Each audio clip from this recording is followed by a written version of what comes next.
열왕기하 18장 말씀을 함께 읽습니다. 이제 북이스라엘 나라는 이제 패망을 당한 상태고 남유다가 이제 패망 직전에 히스기야 왕이 이제 지리자가 돼서 이 유다 땅을 29년을 다스리게 됩니다.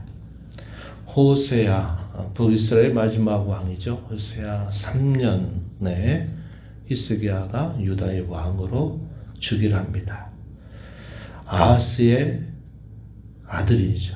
아하스는 유다 나라에 있어서 아주 악한 통치를 했던 그런 왕으로 알려져 있는 사람이었습니다. 그런데 그의 아들이었던 히스기야는 놀랍게도 그 선대의 잘못을 답습하는 자세가 아니라 오히려 아버지의 그 때를 반면교사로 삼아서 저렇게 다스리면 안 되겠구나 하는 것을 그는 결단하고서는 그가 왕이 되어서 다스리는 동안 그의 통치의 시작점을 어디로 삼느냐, 다윗의 모든 행위를 따라서 유다 나라를 다스리게 한 것입니다. 여호와 보시기에 정직하게 행했고 당시에 산당이 제거되지 않았던 이 고질적인 문제를 개혁을 합니다. 그래서 산당을 다 제거해버리고 우상들을 제거합니다. 주상과 아세라 목상들을 제거하는 이 종교 결단을 단행하죠. 종교 개혁을 단행하게 됩니다. 그리고 당시의 노뱀, 모세 시대로부터 치유의 하나의 상징물로 하나님께서 사용하시고 그리스도의 십자가의 죽음을 내다보게 하였던 노스로 만든 그 뱀을 여전히 계속 보존하면서 그것을 우상처럼 섬기는 일들을 봤더니 히스기야는 그것을 다 가루로 만들어 버리게 됩니다. 그리고 누수단, 이것은 하나의 상징물일 뿐이라는 거죠. 그것 자체가 사람을 치유하는 기적이 있는 것은 아니다 하는 사실을 그 백성들에게 보이게 됩니다. 그가 이렇게 결단을 내리게 되는 중요한 원인은 그가 여호와 하나님을 의지했다는 겁니다. 하나님과 연합하고 그의 계명을 따라 사는 일에 무엇보다 힘을 기울였던 결과 그런 종교개혁을 단행할 수 있는 그런 힘을 가지고 있게 된 것이죠. 그 결과 하나님께서 어떻게 하셨느냐, 여호와께서 함께하여 주셔서 모든 일들의 형통함을 주셨다 이렇게 말해 줍니다. 당시의 국제 정세에 있어서 아스루 왕을 배척을 했습니다. 배척을 했고 외세를 의지하지 않겠다 한 것이죠. 그리고 블레셋 나라를 쳐서 영토를 확장하는 그런 성과를 이루게 됩니다. 반면에 북이스라엘 역사에 관해서는 우리가 앞에서도 살펴봤는데 간단하게 요약해주는 말씀이 이 9절 10절 말씀에 소개가 됩니다. 9절 10절 여기 보면 히스기야 왕이 제4년이 되던 해 당시에 호세아 왕이 제7년이 되죠. 호세 왕 7년에 아수르 왕 산마네셀이 이 사마리아로 올라와서 이 사마리아 성을 에워쌌습니다. 그리고 3년 동안을 포위 공격을 하게 되면서 10절에 보니까 3년 후에 그 성읍이 함락되니 곧 히스기야 왕 제6년 그때 함락이 돼서 호세 왕 제9년에 사마리아가 함락되게 되었다 이렇게 말합니다. 어제 우리가 살펴봤던 것처럼 3년 동안의 포위 공격을 통해서 결국은 패망하게 된 사실을 말해줍니다. 그 이유 무엇인가 12절 말씀 설명해 줍니다. 그들이 하나님 여호와의 말씀을 듣지 아니하고 그의 언약과 여호와의 종 모세가 명령한 모든 것을 따르지 않았기 때문이다. 이렇게 그 이유를 분명하게 말해 줍니다. 우리가 계속 살펴왔던 것처럼 그것은 언약의 저주에 해당되는 내용이었다. 하나님과 세운 그 언약을 파기하고 반역함으로써 결국 언약의 저주가 이 북이스라엘 땅에 닥치게 되면서 그들이 아수르 열국, 아수르의 제국으로의 포로로 끌려가게 되는 그런 일이 있었다. 이렇게 이야기를 해줍니다. 히스기야 왕은 이러한 일들을 보면서 적지 않은 충격도 받았을 것이고 그런 가운데서 더욱 하나님을 의지하는 태도를 그가 갖게 되었을 것이다. 우리가 생각해 볼 수 있는 부분이죠. 그러다가 시간이 흘러갑니다. 시간이 흘러서 이제 히스기야 왕이 다스린 이제 14년이 되던 해에 이 아수르 나라가 이제는 유다를 침공하는데 당시 이 아수르 왕은 사느림입니다. 사느림이고 그의 군대 장관 역할을 하는 대표적인 인물 랍사게라고 하는 인물이에요.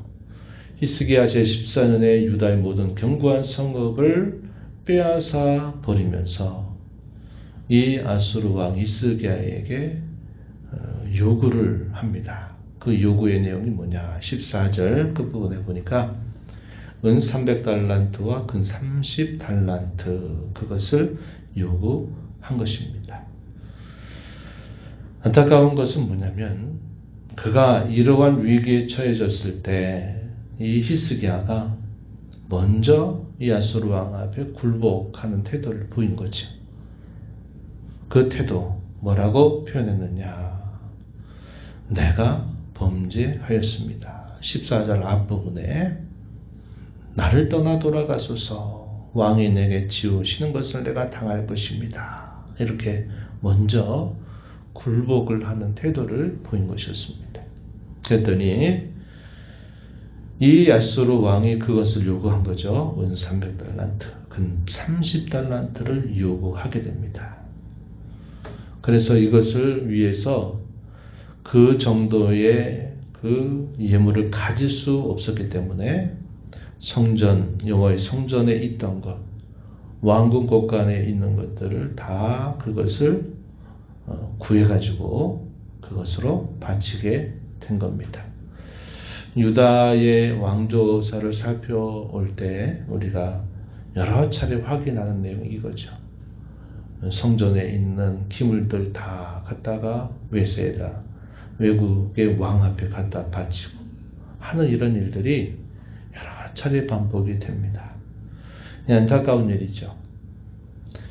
히스기야 왕이 그 요구를 들어줍니다. 들어줬으면 안 해야 되는데 안 하지 않죠. 그게 바로 이 대개 그 외국에 갖고 있는 이런 외세들이 대적들이 갖고 있는 태도입니다. 마찬가지예요. 우리가 하나님 앞에 우리가 그분을 더 의지하고 바라는 것보다도 그저 상황에 기대가지고 상황에 따라서 뭔가를 하면 그 상황이 지나갈 것 같은데 안 지나가요. 대적이 옳거니 잘됐다 이렇게 말하면서 어떻게 합니까? 대군을 거느리고 이제 이 유다 예루살렘을 침공하게 된 것입니다. 당시에 이 군사들을 이끄는 대표적인 인물 랍사게였습니다. 랍사게가 왕궁의 책임자였던 엘리야김과 셈나 또 요아 사관이었던 요아에게 찾아와서 아수르 왕의 이야기를 너희 왕에게 전해라 하면서 하는 말 우리가 많이 읽어본 말씀이죠. 19절 이하입니다. 뭐라고 말하느냐?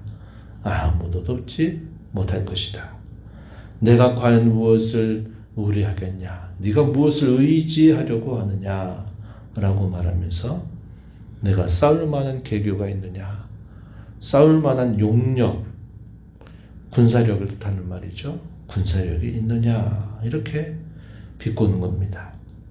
애국을 의지하려고 한다면 애국은 상한 갈대 지팡이에 지나지 않는다. 이렇게 말합니다. 이것은 당시에 활동했던 선지자 이사야를 통해서도 하나님께서 그들에게 알리신 겁니다. 애굽 나라를 의지하지 마라. 그들은 상한 갈대 지팡이와 다름이 없다. 애굽과 동맹을 한다 해도 너희는 안 될 거다. 이렇게 말하고 너희가 만약에 여호와를 의지하려고 한다 한들 그 여호와께서 돕겠느냐 이렇게 이야기한 것입니다. 22절 너희가 내게 이르기를 우리는 우리 하나님 여호와를 의리하노라 하리라마는 히스기야가 그들의 산당들과 제단을 제거하고 유다와 예루살렘 사람에게 명령하기를 예루살렘이 제단 앞에서만 예배하라 하지 아니하였느냐. 산당을 제거한 것까지도 비꼬는 겁니다. 당시 이방의 신관은 어떤 신관이냐? 곳곳마다 제단들을 만들어 놔야 돼요. 그들에게 눈에 보여야 됩니다. 그러니까 보이는 신을 곳곳마다 만들어 두면 그 신이 거기에 있어서 도와준다, 보호한다 이런 생각을 가지고 있는 거죠. 그러나 여호와의 종교는 어떤 종교입니까? 산당을 제거하라고 말합니다. 하나님은 보이지 않는 분이시기 때문에 보이는 곳곳마다 산당을 만드는 것이 하나님을 참 섬기는 방편이 아니라 오히려 그것은 우상 숭배에 지나지 않는다는 거죠. 하나님 눈에 보이지 아니하시지만 하나님은 온 땅에 충만하신 분이시다 하는 것을 성경은 가르쳐 주고 있어요. 근데 이방 사람들이 볼 때는 야 예루살렘에만 너희가 하나님이 있다고 이렇게 말하면 그 하나님이 너희를 돕겠느냐 이런 식으로 비꼬아 말하는 것입니다. 그랬더니 또 더 나아가서 하는 말이 이렇게 말합니다. 내가 너희에게 말 2,000마리를 준다 한들 그 말 2,000마리를 탈 만한 그런 용사들이 있기나 하냐 이렇게 또 비꼬고 또 심지어는 여호와의 뜻을 빙자합니다. 여호와의 뜻이 아니고서야 이제 이곳을 우리가 멸하러 왔겠느냐. 하나님이 뜻이 그러하기에 우리가 이렇게 한 것이다. 여호와의 뜻을 빙자하기도 한 겁니다. 이 왕의 신하들은 이야기합니다. 제발 이 백성들이 듣는 말로 하지 말고 너희들의 말로 해라. 이렇게 요구를 하지만 그렇게 요구할수록 더 나쁘게 하는 거죠. 유다 방언으로 백성들을 다 모독하는 겁니다. 27절 보니까 자기의 대변을 먹게 하고 소변을 먹게 하신 것이 아니냐. 너희가 항복하고 나온다면 너희를 다른 한 지방에 옮겨서 살고 죽지 않게 할 것이다. 이제껏 우리 아수르가 열국의 모든 신들을 다 이겨서 여기까지 왔는데 너희가 섬기는 너희 하나님 여호와가 이 예루살렘이라도 내 손에서 과연 건지겠느냐 이렇게 말하면서 하나님을 향하여 도발하고 교만한 이러한 태도를 보이는 거죠. 히스기야 왕은 신하들에게 미리 말했습니다. 그들이 무슨 말을 하든지 아무런 대답을 하지 말아라 하는 그 히스기야 왕의 요구를 따라서 이 신하들은 침묵을 그대로 유지하는 모습을 보여줘요. 이것이 우리가 읽은 마지막 부분에 해당이 된다 하는 겁니다. 우리가 이 말씀을 보면서 몇 가지 생각을 하게 되죠. 히스기야가 하나님을 잘 의뢰하였는데 그가 제14년 되던 해에 아수르가 침공하게 되었을 때 그 마음이 흔들렸습니다. 아까 어떻게 흔들렸다 우리가 살펴봤냐면 당신의 종입니다. 당신께 죄를 범하였다. 이렇게 굴종하고 들어가면서 당신이 요구하는 것이 무엇이든지 다 따르겠다고 말한 것입니다. 이것이 중요한 패착이었어요. 아수르 왕의 요구를 들어줍니다.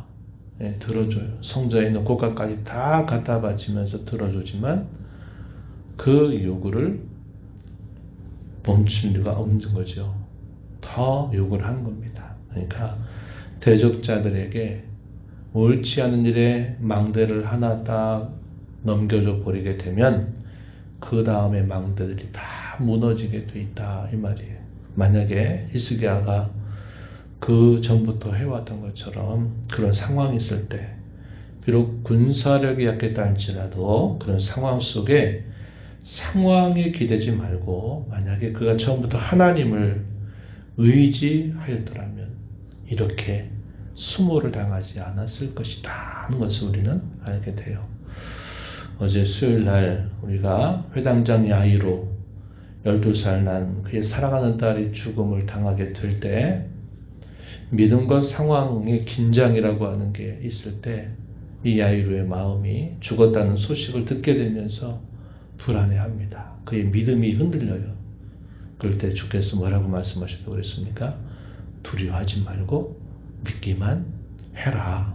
이런 말씀을 야이로에게 들려주면서 야이로의 마음이 흔들렸던 그의 마음이 딱 마음을 잡게 되는 계기를 마련해요.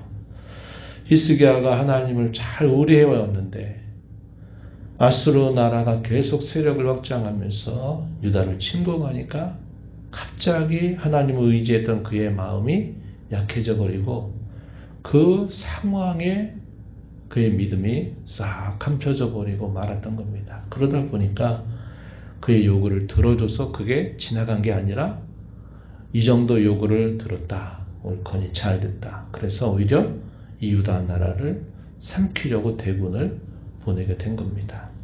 양보하지 말아야 될 것 절대로 양보하면 안 돼요. 우리의 신앙의 망대가 되는 것들은 그냥 상황에 맡겨서 이렇게 그저 맡기는 태도를 우리가 취하면 안 됩니다. 그러면 계속 망대를 뽑아내게 만들어서 결국은 망하게 만드는 것입니다. 이게 사탄의 전술이에요. 전술. 우리가 지킬 것들은 어떻게든지 지켜야죠. 예배 생활, 하나님 섬기는 생활, 절대로 망대를 뽑아내면 안 돼요. 이걸 잘 지켜가야 됩니다. 이런 거 하나씩 양보하다 보면 다 빼앗겨 버리게 된다는 거죠. 그래서 이 히스기야의 패착은 외세 앞에 굴종한 거고 하나님을 의지했던 그 믿음을 상황 속에 묻어버리게 된 것이 큰 패착이 되었다 하는 것이죠. 하나님을 의지하는 그 시작점은 내가 해보려고 하다가 안 돼가지고 그때 비로소 의지하는 게 아니에요. 하나님을 의지하는 것은 처음부터 의지하는 겁니다. 하나님을 의지하는 것이 강한 것이고 상황을 의지하는 것이 처음에는 강해 보이지만 결국은 그것은 약한 것에 지나지 않는 것이죠.